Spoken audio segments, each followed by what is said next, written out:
Saya akan membaca perikop yang ditulis oleh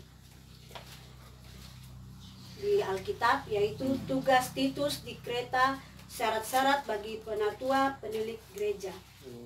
Ayat 10:3. Karena sudah banyak orang hidup tidak tertib, terutama di antara mereka yang berpegang pada hukum sunat. Dengan omongan yang sia-sia, mereka menyesatkan pikiran. Orang-orang semacam itu harus ditutup mulutnya, karena mereka mengacau banyak keluarga dengan mengajarkan yang tidak-tidak untuk mendapat untung yang memalukan. Seorang dari kalangan mereka, nabi mereka sendiri, pernah berkata, "Dasar orang Kreta pembohong, binatang buas, pelahap yang malas." Kesaksian itu benar. Karena itu supaya mereka menjadi sehat dalam iman dan tidak lagi mengindahkan dongeng-dongeng Yahudi dan hukum-hukum manusia yang berpaling dari kebenaran. Bagi orang suci semuanya suci, tetapi bagi orang najis dan bagi orang tidak beriman suatu pun tidak ada yang suci. Karena baik akal maupun suara hati mereka najis. Mereka mengaku mengenal Allah, tetapi dengan perbuatan mereka menyangkal Dia. Mereka keji dan durhaka dan tidak sanggup berbuat sesuatu yang baik. Saya ambil ayat pokok yang kita akan renungkan pada hari ini, yaitu pada ayatnya yang ke-16. Mereka mengaku mengenal Allah, tetapi dengan perbuatan mereka menyangkal Dia. Mereka keji dan durhaka dan tidak sanggup berbuat sesuatu yang baik. Saya beri judul, kita akan belajar bersama-sama menjadi orang yang mengenal Allah. Mengenal, kata mengenal berarti kita sudah mengenal Dia. Mungkin dalam arti dalam persahabatan kita berteman akrab, kita sudah tahu bahwa ada teman kita, umpama dalam satu studi atau akademik, pasti di situ ada teman-teman banyak. Tapi yang kita sudah tahu nama mereka, tapi cuma sekedar tahu. Tapi di sini begitupun juga di dalam kita hidup bermasyarakat, tetangga-tetangga kita, pasti kita cuma sekedar tahu nama mereka, tapi bagaimana kita mengenal Dia itu secara intim, secara pribadi, secara ini. Jadi kita akan belajar bagaimana kita mengenal Allah di dalam kehidupan kita secara intim. Jadi jemaat Tuhan yang dikasihi dalam Tuhan kita Yesus, pembacaan kita hari ini berbicara tentang orang yang munafik. Kita tahu orang yang munafik itu dia tipu-tipu, mukanya itu pura-pura dia ketawa-ketawa, padahal dalam hati dia benci kita. Itu orang yang munafik. Itu salah satu contoh dalam kehidupan kita sehari-hari. Mereka mengatakan tuh, ini sekarang kita kembali kepada firman Tuhan, bahwa mereka mengatakan bahwa mereka tuh mengenal Allah. Tetapi perbuatan mereka tuh tidak seperti orang yang mengenal Allah. Itu orang munafik. Jadi orang munafik dalam segi kerohanian itu dia bilang, saya itu kenal Allah, saya kenal Tuhan. Tapi Tuhan yang seperti bagaimana yang dia kenal? Nama itu kita tahu bahwa dia itu Yesus. Tadi seperti saya tahu Bapak Pendeta Derek, tapi saya tidak tahu dia punya sifat, karakternya bagaimana. Tetapi Tuhan mau pagi ini kita belajar-belajar, kita mengenal Tuhan itu sebenarnya siapa. Allah itu sebenarnya siapa, mengenal Dia secara menjadi orang yang selalu mengandalkan Tuhan di dalam kehidupan kita. Jadi orang yang selalu berbicara bahwa pada pagi hari ini kita berbicara tentang orang yang munafik. Jadi perbuatan mereka itu tidak seperti mereka mengenal Allah, contoh seperti orang munafik. Jadi kita akan belajar bersama-sama di bawah ada beberapa pelajaran penting, yaitu yang seperti apa orang yang tidak mengenal Allah. Kita memang bingung kalau mengenal itu memang kita tahu mengenal, tapi apa yang dimaksud pada judul yang saya berikan, yaitu menjadi orang yang mengenal Allah. Kita semua tahu toh Allah itu ada 3, Allah Bapa, Allah Putra, Allah Roh Kudus. Tetapi itu seperti apa? Jadi kita akan kaitkan dengan firman Tuhan pada pagi hari ini. Yang pertama yaitu orang yang tidak seperti apa orang yang tidak mengenal Allah. Yang pertama, mereka tidak tertib dalam hidupnya. Orang yang tidak mengenal Allah itu orang yang tidak tertib di dalam hidupnya. Jadi itu ayat 10 tadi dia menceritakan bahwa tentang orang yang tidak tertib. Karena sudah banyak orang hidup tidak tertib, terutama di antara mereka yang berpegang pada hukum sunat. Dengan omongan yang sia-sia mereka menyesatkan pikiran. Jadi orang yang suka omongannya sia-sia, yang selalu inginnya sibuk itu sesatkan orang. Suka menghambat orang. Sesat itu kata lain menghambat. Jadi jemaat Tuhan, orang-orang yang tidak tertib adalah orang-orang yang tidak mau mentaati peraturan. Jadi di sini berbicara tentang peraturan Tuhan. Jadi orang-orang yang tidak tertib hidupnya itu orang-orang yang tidak tertib dalam mentaati peraturan Tuhan. Baik peraturan Tuhan juga peraturan pada manusia. Dan kita punya negara ini juga ada peraturan. Kita punya mungkin di sekolah pun sebagai siswa ada peraturan. Di dalam rumah tangga pun pasti ada peraturan. Dimanapun kita berada dalam suatu organisasi pasti ada peraturan. Tetapi di sini orang yang tidak mentaati peraturan berarti kita orangnya itu tidak tertib. Kita sudah tahu dia ciri-ciri orang yang tidak tertib di dalam hidup. Dengan dunia saja, dengan manusia sesamanya saja tidak tertib, apalagi dengan Tuhan.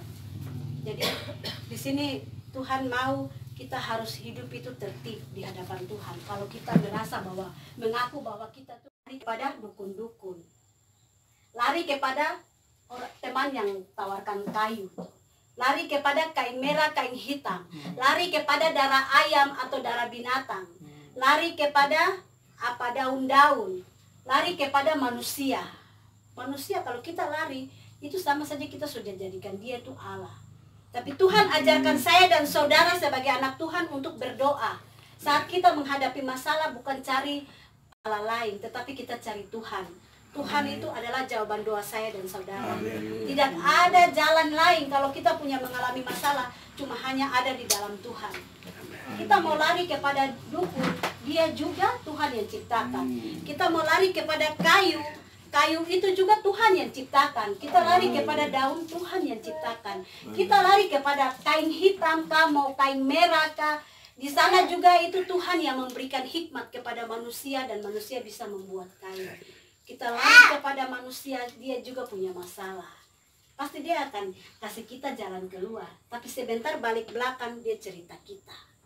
Tadi kita ceritanya A, dia tambah B dan C. Hati-hati, Tuhan ajarkan kita. Kalau kita pribadi yang mengenal Tuhan, Tuhan mau kita bawa kita punya persoalan, masalah, apapun itu, kesakitan kah, mau rasa itu tidak bisa dalam hidup yang menyesatkan kita. Pokoknya yang bikin kita punya hidup itu tidak bisa. Tuhan bilang hanya lari kepada Tuhan di dalam doa. Bukan lari kepada Allah lain. Tetapi datang kepada Tuhan yang sanggup memberikan jalan keluar. Dialah tempat perlindungan.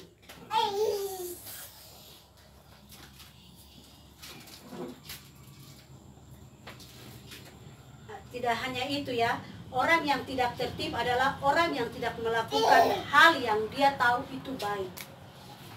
Dia tahu itu tidak boleh tipu. Itu peraturan Tuhan, aturan Tuhan bahwa kita tidak boleh tipu, perintah Tuhan.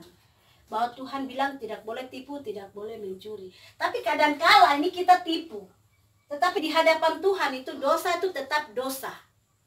Karena itu perintah Tuhan. Kalau kita mengaku bahwa dengan mulut bahwa kita mengenal Tuhan, kita tidak boleh tipu. Kita tidak boleh mencuri. Kadang itu kita tipu, kita yang ibu-ibu rumah tangga ini.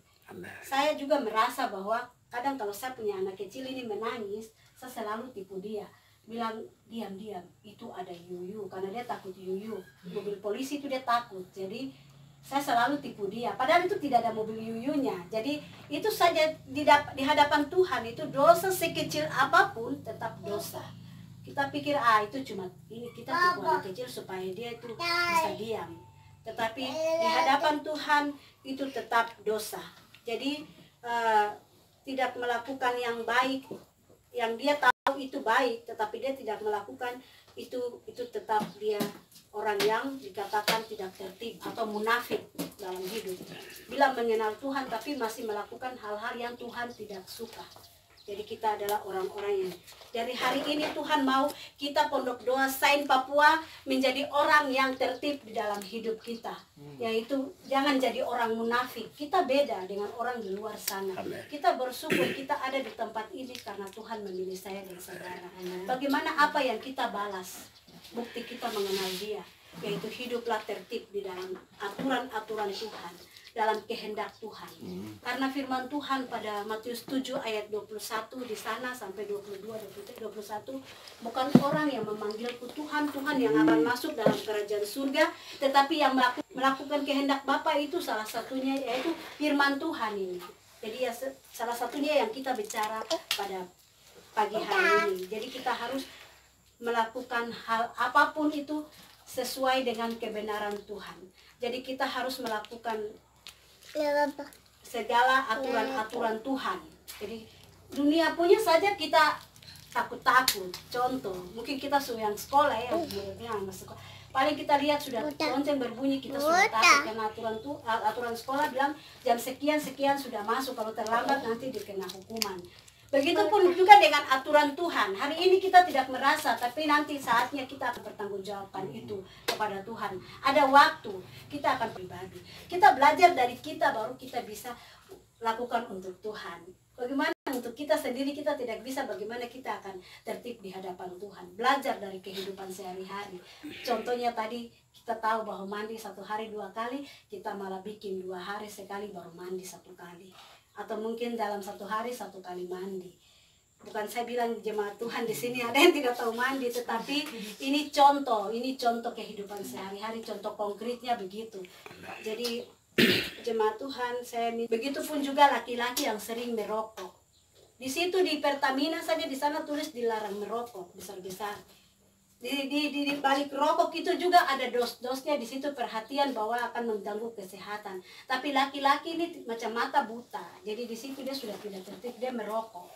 Dan di situ saja hidup dia tuh sudah tidak tertib. Sudah bahkan itu mengotori bait Allah. Kita punya tubuh ini bait Allah. Jadi kita sudah menyakiti hati Tuhan lewat kita tidak tertib.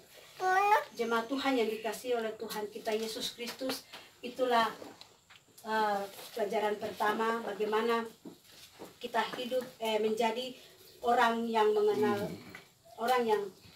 mengenal Tuhan itu seperti apa. Yang pertama itu mereka kita hidup harus tertib di hadapan Tuhan. Tapi orang yang tidak mengenal Tuhan, dia tidak tertib di dalam kehidupan dia, baik pun kehidupan dia sehari maupun kehidupan untuk Tuhan atau sesama yang ada di samping kiri kanan kita. Pelajaran yang kedua yaitu mereka seperti binatang buas. Itu dijelaskan pada ayatnya yang ke-12. Yuli bisa baca ayatnya yang ke-12. Seorang dari kalangan mereka, nabi mereka sendiri, pernah berkata, dasar orang kereta pembohong, binatang buas, pelahap yang malas. Ya, artinya memperlakukan sesamanya dengan sesuka hatinya. Dia tidak perlu dia ini orang tua kah, dia ini besar kah, dia ini kecil kah, saya bilang kata ini dia sakit kah, atau saya maki dia ini nanti dia ini, tidak perlu dengan orang yang ada di sekeliling dia. Dia asal omong saja, asal buang kata-kata saja. Jadi tidak pernah dia peduli dengan perasaan orang lain.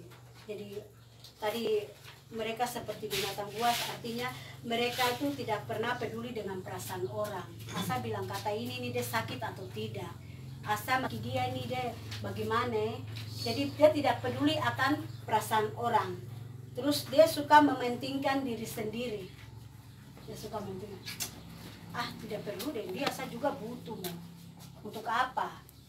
Mungkin ada kita punya, padahal kita lihat dengan kita punya mata. Firman Tuhan bilang apa yang kita dapatkan dengan mata lakukan, apa yang kita dapatkan dengan tangan lakukan, apa yang kita dapat dengar dengan telinga kita lakukan. Tetapi kita sudah lihat ini, kita punya saudara di depan mata ini, dia sudah tidak ada apa-apa, mungkin kelaparan. Kita ini ada berlipat ganda makanan di situ, tapi kita acuh tidak perlu dengan dia. Memangnya dia rumah dengan saya, dia rumah di mana? Dia dengan saya apa urusannya? Tidak ada hubungan keluarga juga. Untuk apa? Dulu tuh dia sakiti saya.